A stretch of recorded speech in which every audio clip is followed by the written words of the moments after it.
సింహం, నక్క రాజకీయ స్నేహితులు. అడవిలో ఎలక్షన్ సీజన్ అయిపోయింది. ర్యాలీలు, మీటింగులు లేవు. తిండి కోసం వేటకు పోవాల్సిందే. నక్కని వాడుకొని వేటకు వెళ్లకుండానే కడుపు నింపుకోవాలని ఆలోచించింది సింహం. నక్క, నువ్వు నాకు ఆకలి అయిన ప్రతిసారి ఒక జంతువుని ఆహారంగా తీసుకురావాలి.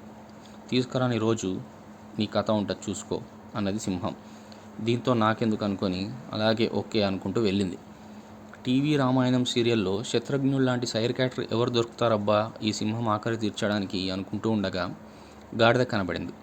అమ్మ, ఈసారికి బతికా అని గాడిద దగ్గరికి వెళ్ళి మాటలు కలిపింది. ఎలా ఉంది పరిస్థితి? పని తిండి దొరుకుతున్నాయా టైంకి అన్నది నక్క. ఏం బాగుంది, ఇల్లు ఇరకటం ఇల్లాలు మరకటంలా ఉంది పరిస్థితి అన్నది.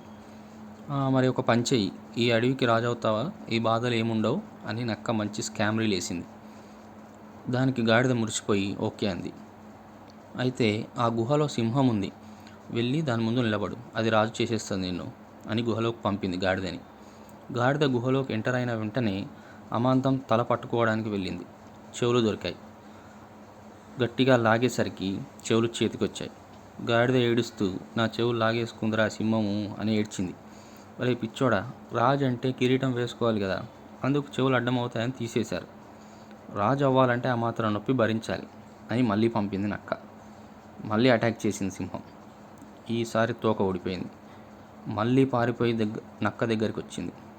మళ్ళీ ఏమైంది, వచ్చావు అని నక్క ఇరిటేటింగ్గా అడిగింది. ఈసారి తోక పోయింది అన్నది గాడిద. నువ్వు అంత తిక్కశంకరుడిలా ఉన్నావే, సింహాసనం మీద కూర్చోవాలంటే తోక మడ్డం అవుతుంది కదా, అందుకే తీశారు అన్నది నక్క. అలా చెప్పు మరి అని మళ్ళీ రాజు అవ్వడానికి రంగంలో దిగింది గాడిద. ఈసారి ఛాన్స్ తీసుకోలేదు సింహం, చంపేసి తినేసింది. ఒకసారి మోసపోయామంటే మానవ సహజం, రెండోసారి అంటే మంచితనం, ప్రతిసారి అదే వాళ్ళతో మోసపోతున్నామంటే మంట కలిసిపోయినట్టే లెక్క.